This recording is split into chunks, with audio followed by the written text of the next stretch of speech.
Don news editorials. अच्छा, आज हम डॉन के वोकैबुलरी करेंगे, इसमें फ्रेजेस और इडियम्स भी शामिल होंगे। ठीक है। अच्छा, पहला वर्ड है हमारे पास ट्रांश। ट्रांश का मतलब होता है, ये होता है हमारे पास a portion of something, specially money. ठीक है, किसी बड़ी चीज़ का कोई एक छोटा हिस्सा, जैसे आप इंस्टॉलमेंट कह लें, किस्त कह लें। खासतौर पे ये आपने जब ये आईएमएफ से हमारे कर्जे की बात होती है तो ट्रांश का लफ्ज़ बहुत ज़्यादा सुना होगा, क्योंकि आईएमएफ जो है ना वो एक मरतबा सारी पैसे नहीं दे देता, ट्रांश में देता है, किस्तों में देता है। ठीक है, रिव्यू करके कि हमने वो पैसे दिए थे उसका क्या बना। तो ट्रांश उस वाले से बहुत ज़्यादा आईएमएफ के वाले से यूज़ होता है। अगर हम पाकिस्तान के कॉन्टेक्स्ट में देखें तो इसको हम किस्त कह सकते हैं। जिस तरह एग्जांपल देखें, जब अगस्त में जब पाकिस्तान की $1.1 बिलियन की ट्रांश मंजूर हुई थी तो क्या हुआ था, IMF approves 1.1 billion tranche for Pakistan. ठीक है, तो ट्रांश को अब आईएमएफ से कनेक्ट करके याद रख सकते हैं। पुट ऑफ करने का क्या मतलब होता है कि किसी चीज़ को डिले करना, ताखीर करना किसी चीज़ में। ठीक है, specially because you do not want to do, खासतौर पे जब आप कोई काम ना करना चाह रहे हो। जिस एग्जांपल देखें, do not put off till tomorrow what you can do today.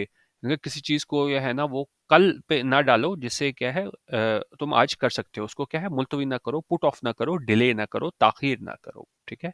तीसरा हमारे पास फ्रेज है ऑन एज। ऑन एज को मतलब ये होता है कि जी, जब आप क्या है नर्वस फील कर रहे हो, काम ना हो, रिलैक्स ना हो। ठीक है, it is use to say that someone is having feelings of being worried and afraid about what might happen. जब आपको डर हो कि भाई आगे क्या हो जाए, खौफ की आप कह लें कि कैफियत तारी हो ना, तो वहां पे हम यूज करते हैं कि वो शख्स क्या है, ऑन एज है। एग्जाम्पल देखें, she seemed a bit on edge the whole evening which I put down to work stress.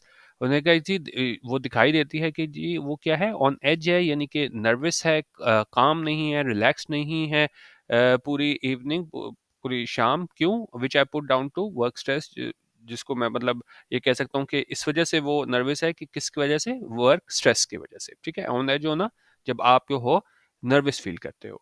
Get your house in order.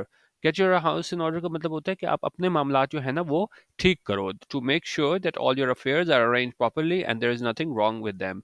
Example देखें, the president and his administration surely need to put their house in order or they may not live to see a second term in office। उनका जो president और administration इंतजामिया, उसको ज़रूरत है कि वो क्या है, put their house in order करें, यानी जो भी अपने मामलात हैं, खासतौर में यहाँ पे इंतजामी मामलात, उनको ठीक करें।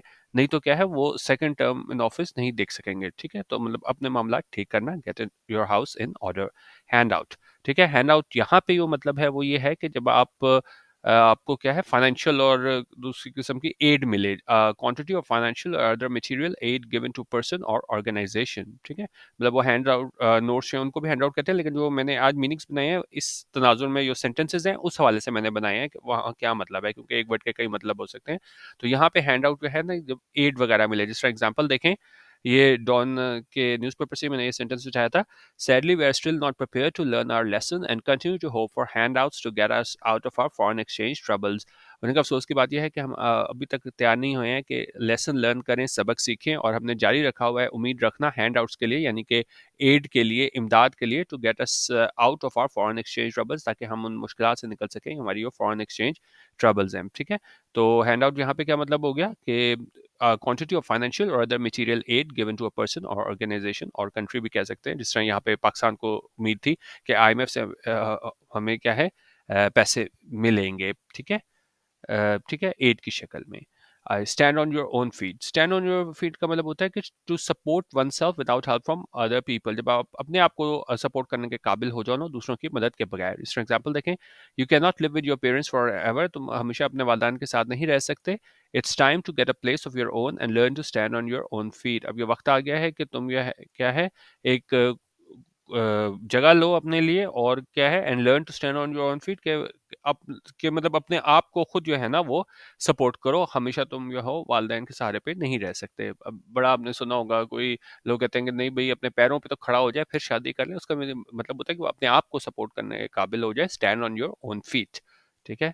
अच्छा, सातवां इडियम हमारे पास आज का है, वो है busting out the seam. Busting out the seams का क्या मतलब होता है, टू बी वेरी फुल और क्राउडेड। ठीक है, बहुत ज़्यादा कोई जगह जो है ना वो भर जाए ना, क्राउडेड हो जाए, तो वहाँ पे हम ये यूज़ करते हैं बस्टिंग आउट द सीम्स। जैसा एग्जांपल देखें, the stadium was busting at the seams, यानी स्टेडियम जो है ना वो पूरा क्या है, भरा हुआ था, क्राउडेड था वहाँ पे। ठीक है। अच्छा, Sobering thought क्या होता है? You say that something is a sobering thought or has a sobering effect when the situation seems serious and makes you become serious and thoughtful.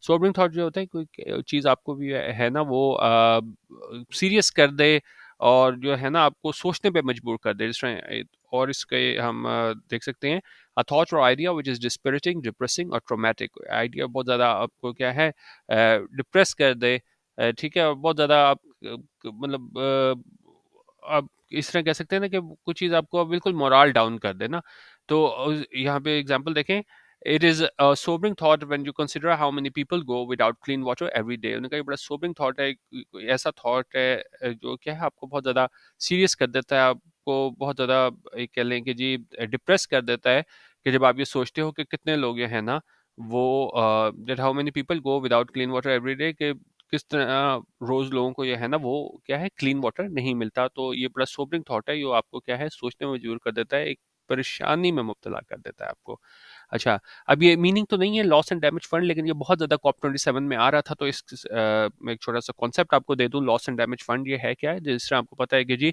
Pakistan और दूसरे डेवलपिंग नेशंस जो है ना वो इतने ज़्यादा कंट्रीब्यूट नहीं करते हैं मिशंस के सिलसिले में लेकिन क्या है वो सब ज़्यादा जो क्लाइमेट चेंज के इफेक्ट्स हैं उससे मुतासर हैं तो उसमें ख़ासतौर पे पाकिस्तान का किरदार भी काफ़ी ज़्यादा इसमें अहम है और जो क्या नाम है इसका शहरी रहमान उनके किरदार को भी काफ़ी सराहा गया है कि जी ये इनकी कोशिशों से है ना वो एक लॉस एंड डैमेज फंड इसको अप्रूव किया गया है कॉप 27 में और उसमें कहा गया है कि जी हम फंड्स देंगे ऐसे ममालिक को जिसमें पाकिस्तान भी शामिल है कि जो खुद तो इतने एमिशंस में मुलविस नहीं है लेकिन क्या है वो रिसीविंग एंड पे हैं उनको इससे नुकसान होता है इस इंडस्ट्रियलाइज नेशंस के इन एमिशंस की वजह से और जिसकी हालिया मिसाल हमें ये जो फ्लड्स आए थे इस साल उसमें नज़र आए थे ठीक है तो लॉस एंड डैमेज फंड ये है अच्छा अब ये सेपरेट इशू है कि जी लॉस एंड डैमेज फंड में कि अब इन्होंने कह तो दिया है कि ठीक है हम पैसे देंगे डेवलपिंग नेशंस को लेकिन अभी कोई इसका मैकेनिज्म तय नहीं हुआ कोई किस तरह देगा किस तरह शेयर मिलेगा अभी सिर्फ इस चीज़ पे उन्होंने एग्री किया है ठीक है हम डेवलपिंग नेशंस को है ना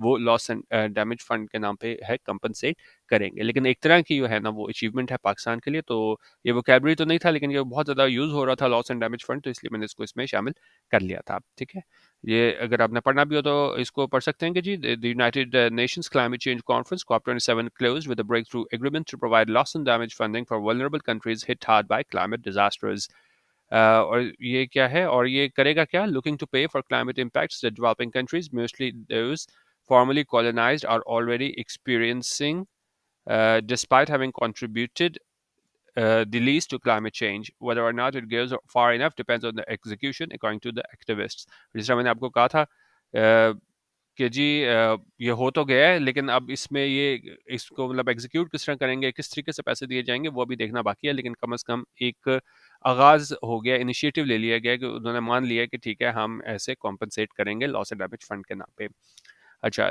10वां वर्ड हमारे पास है डेलिब्रेशन डेलिब्रेशन नाउन है उसका मतलब होता है कि आप किसी चीज़ के बारे में जो है ना वो बहुत ज़्यादा सोच विचार करते हो ये नहीं है कोई काम आप फ़ौरन कर देते हो कुछ सोच समझ के जो है ना डिस्कशन करके कोई आप काम करते हो जिस तरह एग्जांपल देखें after much deliberation she decided to accept their offer उन्होंने कहा बहुत डेलिब्रेशन के बाद सोच विचार के बाद उसने क्या है she decided to accept their offer उसने फैसला किया कि वो उनके ऑफर को क्या है एक्सेप्ट कर लेगी राउंड द क्लॉक होता है all day and night without stopping दिन रात आप कोई काम करो ना तो राउंड द क्लॉक ठीक है कोई एक्टिविटी हो राउंड द क्लॉक हो यानी कि दिन रात है जिस तरह एग्जांपल देखें he is very sick and needs round the clock care उनका वो बहुत ज़्यादा बीमार है और उसको ज़रूरत है केयर की इलाज की राउंड द क्लॉक यानी दिन रात ठीक है कि उसका क्या है ख्याल रखा जाए उस केयर की उसको ज़रूरत है be no mean feat no mean feat का मतलब होता है कोई बहुत बड़ी कामयाबी हो और क्या है हम ये नहीं कह सकते हो कि भाई वो कोई छोटी कामयाबी है कोई बहुत बड़ी अचीवमेंट होता तो हम वहाँ पे यूज़ करते हैं नो मीन फीट जिस तरह एग्जांपल देखें getting the job finished in under a week was no mean feat उन्होंने कहा कि जॉब को फिनिश करना एक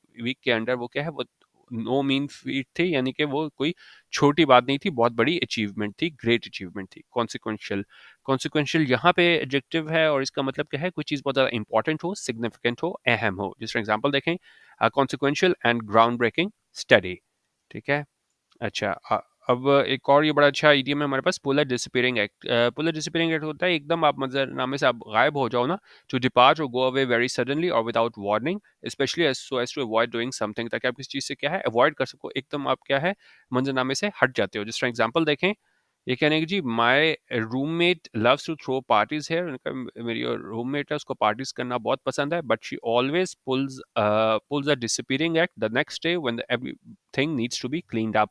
उनका मेरी दोस्त को यह है ना, वो पार्टी करना बहुत पसंद है, लेकिन वो क्या है, पुल्स अ डिसअपीयरिंग एक्ट, यानी मौके से गायब हो जाती है द नेक्स्ट डे, अगले दिन, when everything needs to be cleaned up, जब अगले दिन हर चीज को क्या है, साफ करने की जरूरत होती है। एक और सेंटेंस देखें, आपको और ज्यादा क्लियर हो जाएगा।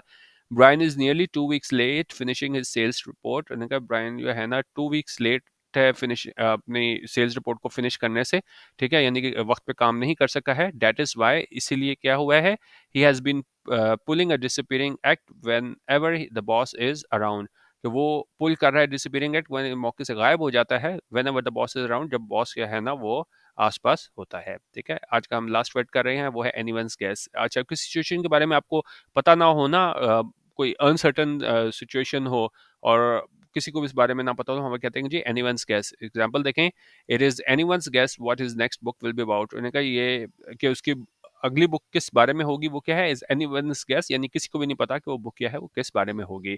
तो एनीवन्स गेस का क्या मतलब हो गया, something that is very uncertain और दैट नो वन नोज। ठीक है, तो ये आज वोकैबुलरी थी, अपनी राय जरूर दे दीजिएगा। मेरी कोशिश थी कि वीकली वोकैबुलरी आज 15 वर्ड्स लेके आया था, इसमें ईडीएम वगैरह भी शामिल थे, तो अगली दफ़ा आपका ज़्यादा रिस्पॉन्स आया तो उसको हम ज़्यादा भी कर लेंगे। ठीक है, तो एडिटोरियल पे तो ऊपर मैंने वोकैबुलरी लिखी होती है एडिट करके, लेकिन सेपरेट वोकैबुलरी है ना इस दफ़ा मैंने शामिल की है।